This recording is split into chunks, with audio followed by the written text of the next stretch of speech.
இந்த வீடியோவை உங்களுக்கு வழங்குவோர் மாலை முரசு செய்திகள் தொலைக்காட்சியின் படிப்போம் ஜெயிப்போம் உயர்கல்வியை தேர்ந்தெடுப்பதில் உள்ள சந்தேகங்களை தீர்க்கும் நிகழ்ச்சி தினமும் மாலை 5 மணிக்கு. வணக்கம். மாலை முரசு செய்திகளை விரிவாக பார்ப்பதற்கு முன் தலைப்புச் செய்திகள். ஆளுநர் விவகாரத்தில் உச்சநீதிமன்றம் வரலாற்று சிறப்புமிக்க தீர்ப்பை வழங்கியுள்ளதாக முதலமைச்சர் மு க ஸ்டாலின் பெருமிதம். இந்த தீர்ப்பு தமிழகம் மட்டுமின்றி அனைத்து மாநிலங்களுக்கும் கிடைத்த மாபெரும் வெற்றி என்றும் நெகிழ்ச்சி. அரசின் வாதத்தில் இருந்த நியாயத்தை ஏற்று மாண்புமிகு ஆளுநர் அவர்கள் நிறுத்தி வைத்திருந்தது சட்டவிரோதமானது என்றும் அந்த சட்ட முன்வடிவுகளுக்கும் ஆளுநர் அவர்கள் ஒப்புதல் அளிக்கப்பட்டதாக கருதப்பட வேண்டும் என்றும் தெரிவித்து வரலாற்று சிறப்புமிக்க தீர்ப்பினை இன்றைக்கு மாண்புமை உச்சநீதிமன்றம் வழங்கியுள்ளது. இந்த தீர்ப்பு தமிழ்நாட்டுக்கு மட்டுமின்றி இந்தியாவில் உள்ள அனைத்து மாநில அரசுகளுக்கும் கிடைத்த மாபெரும் வெற்றியாகும்.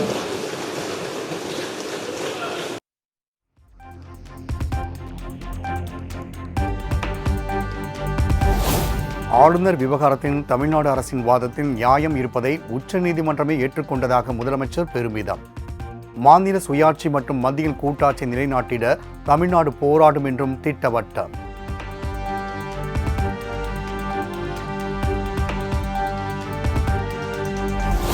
உச்ச நீதிமன்றத்தின் தீர்ப்பை அனைத்து மாநில ஆளுநர்களும் கடைபிடிக்க வேண்டும். ஆர்.என். ரவி நிறுத்தி வைத்திருந்த அனைத்து மசோதாக்களுக்கும் உச்சநீதிமன்றம் ஒப்புதல் வழங்கியுள்ளதாகவும் தமிழக அரசின் வழக்கறிஞர் ராகேஷ் திவேதி பேட்டி.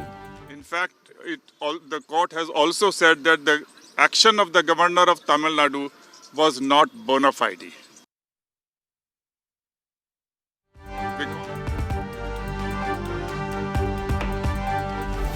உச்ச நீதிமன்ற தீர்ப்பின்படி இன்று முதல் மாநில பல்கலைக்கழகத்தின் வேந்தர் பொறுப்புகளில் இருந்து ஆளுநர் ஆர்.என். ரவி விடுவிப்பு. 10 மசோதாக்களுக்கும் இன்றே நடைமுறையில் வரும் என்றும் வழக்கறிஞர் வில்சன் பேட்டி.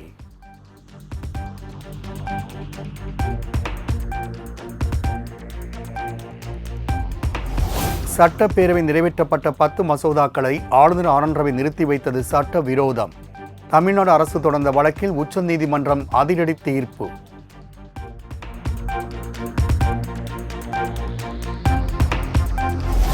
ஆளுநரின் செயல்பாடு அரசியல் அமைப்பு நோக்கத்திற்கு எதிராக இருப்பதாக உச்சநீதிமன்ற நீதிபதிகள் அதிருப்தி.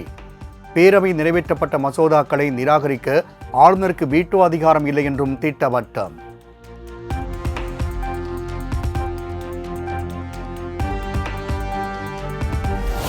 பேரவையில் நிறைவேற்றப்படும் மசோதாக்கள் மீது 1 மாதத்தில் ஆளுநர் முடிவெடுக்க வேண்டும். ஆளுநரின் செயல்பாடுகள் நேர்மையாக இல்லை என்றும் தமிழ்நாடு அரசு தொடர்ந்த வழக்கில் உச்ச நீதிமன்றம் காட்டம்.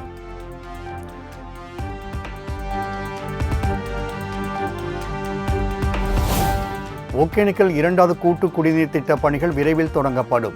அடுத்த 6 மாதத்திற்குள் தருமபுரி, கிருஷ்ணகிரி மாவட்டங்களுக்கு பாதுகாப்பான குடிநீர் விநியோகம் செய்யப்படும் என்றும் சட்டப்பேரவை அமைச்சர் கே.என். நேரு உறுதி.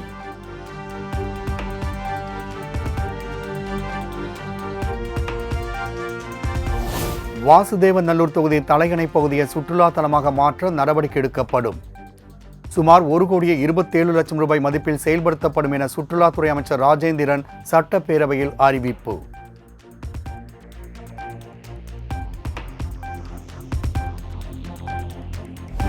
அரசு பேருந்துகளில் ஆண்களுக்கும் இலவச பேருந்து பயணம் வழங்குவது குறித்து நிதிநிலையை கருத்தில் கொண்டு நடவடிக்கை எடுக்கப்படும். ஆண்களுக்கு விடியல் பயணம் கிடைக்குமா என்ற கேள்விக்கு போக்குவரத்து துறை அமைச்சர் சிவசங்கர் சுவாரஸ்ய பதில். இதுவரை ஒடுக்கப்பட்டவர்களாக இருக்கின்றவர்கள் பெண்கள் அவர்களுடைய வாழ்க்கையிலே முன்னேற்றம் தர வேண்டும் என்பதற்காக தான் மாண்புமிகு முதலமைச்சர் அவர்கள் அவர்களுக்கு விடியல் பயணம், கலைஞர் உரிமை தொகை போன்ற திட்டங்களை தந்து வாழ்க்கையில் சமநிலை வருவதற்கு தந்தை பெரியார் அவர்கள் காட்டிய வழியிலே பணியாற்றி கொண்டிருக்கிறார்கள். எதிர்காலத்தில் அரசினுடைய நிதிநிலை சீராகின்ற பட்சத்தில் இவையும் கருத்தில் எடுத்துக் கொள்ளப்படும் என்பதை தெரிவித்துக் கொள்கிறேன்.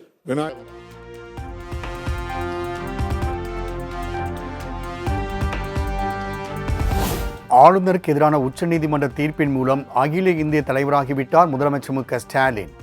தமிழ்நாட்டை தலைநிமிரச் செய்துவிட்டதாகவும் சட்டப்பேரவையில் அமைச்சர் ரகுபதி நெகிழ்ச்சி.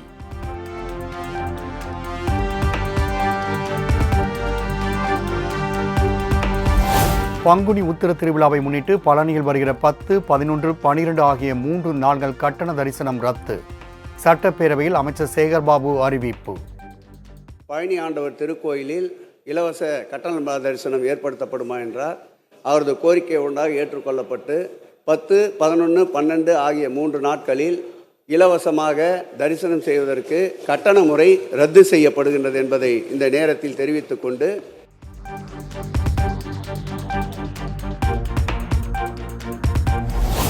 சட்டப்பேரவையில் பேச அனுமதி வழங்காமல் வெளியே தங்களை அனுப்பிவிட்டு விமர்சிக்கின்றார் முதலமைச்சர் மு.க.ஸ்டாலின்.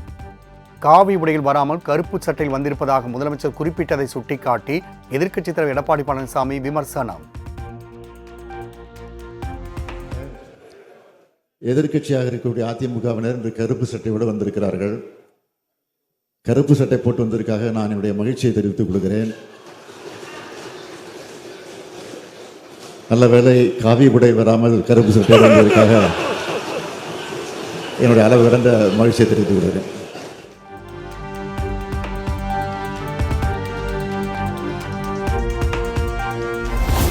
தமிழ்நாட்டில் ஆட்சிக்கு வந்த பிறகு பிரதமர் மோடிக்கு வெண்குடை பிடித்தார் முதலமைச்சர் மு.க.ஸ்டாலின். எதிர்க்கட்சித் தலைவர் எடப்பாடி பழனிசாமி குற்றச்சாட்டு. நாட்டுடைய பிரதமர் வந்தபோது கருப்பு பலூன் விட்டீங்க, ஆளுங்கட்சி வந்த பிறகு அதே பிரதமருக்கு வெண்குடை பிடித்தீர்கள். வெண்குடை வேந்தன், இன்றைய முதலமைச்சர் வெண்குடை வேந்தன், வெள்ளை குடை பிடித்த வேந்தன், வெள்ளை குடை பிடித்த வேந்தன். நீ வீரத்தை பத்தி பேசலாமா?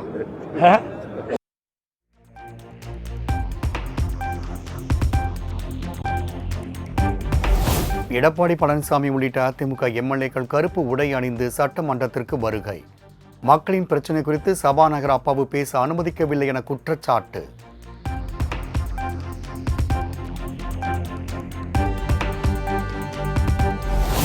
பரந்தூர் விமான நிலைய திட்ட ஒப்புதலுக்கு அனுமதி வழங்கியது மத்திய விமான போக்குவரத்து துறை அமைச்சகம். 4 கட்டமாக பிரித்து 2028ஆம் ஆண்டில் முடிக்க திட்டமிட்டுள்ளதாக தகவல்.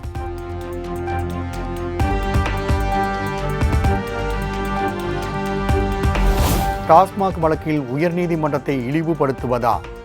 வழக்கு விசாரணைக்கு வந்தபோதே உச்சநீதிமன்றம் செல்வதாக கூறியிருந்தால் நாங்கள் பட்டியலிட்டிருக்க மாட்டோம் என்றும் தமிழ்நாடு அரசுக்கு நீதிபதிகள் கண்டனம்.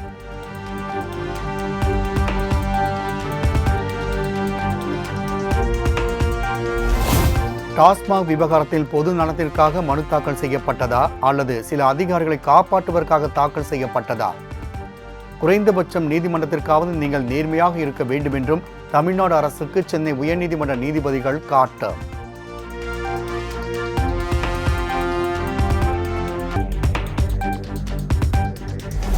டிஐஜி வருண்குமார் தொடர்ந்த வழக்கில் திருச்சி நீதிமன்றத்தில் ஆஜரானார் நாதக ஒருங்கிணைப்பாளர் சீமான். வருண்குமார் தரப்பில் சமர்ப்பிக்கப்பட்ட 6 ஆதாரங்களை சீமானிடம் வழங்க வேண்டும் என நீதிபதி உத்தரவு.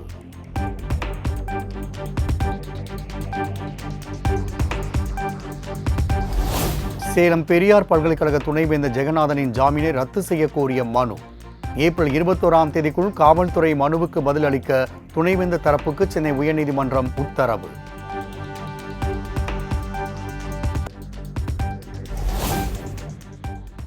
மக்களை வதைக்கும் சமையல் எரிவாயு விலை உயர்வை மத்திய அரசு உடனடியாக திரும்பப் பெற வேண்டும். சிலிண்டர் விலை உயர்வு என்பது சாமானிய மக்கள் மீதான நேரடி தாக்குதல் என்றும் தமிழக வெற்றிக் கழக தலைவர் விஜய் விமர்சனம்.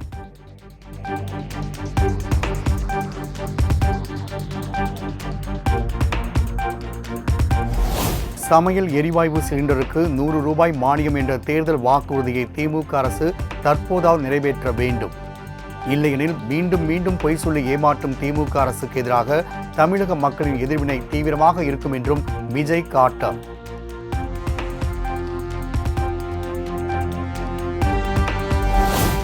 சென்னையில் உள்ள அமைச்சர் கே.என். நேருவின் சகோதரர் ரவிச்சந்திரனின் வீடு மற்றும் அலுவலகங்களில் 2வது நாளாக சோதனை.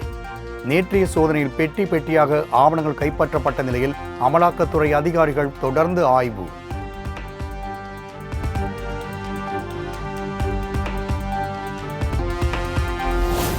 சென்னையில் மகாவீர் ஜெயந்தியை ஒட்டி ஏப்ரல் 10ஆம் தேதி டாஸ்மாக் கடைகள் செயல்படாது என அறிவிப்பு. தவறினால் கடும் நடவடிக்கை எடுக்கப்படும் என ஆட்சியர் எச்சரிக்கை.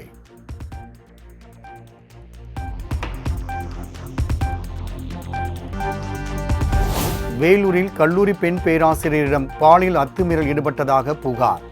ஆந்திராவில் தலைமறைவாக இருந்த கல்லூரியின் துணை முதல்வர் அன்பழகனை கைது செய்தது தமிழக காவல்துறை.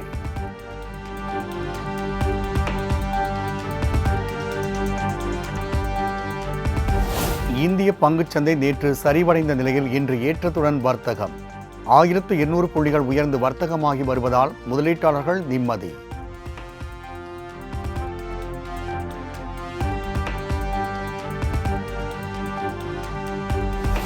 சென்னையில் ஆபரண தங்கத்தின் விலை சவரனுக்கு 480 ரூபாய் குறைந்து 65,800க்கு விற்பனை. 1 கிராம் 8,225க்கு விற்பனையாகிறது.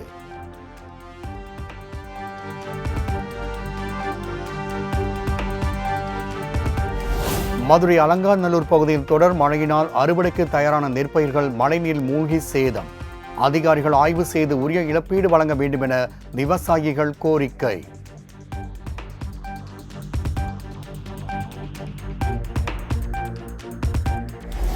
மத்திய அரசின் முத்ரா திட்ட பயனாளிகளோடு பிரதமர் நரேந்திர மோடி சந்திப்பு.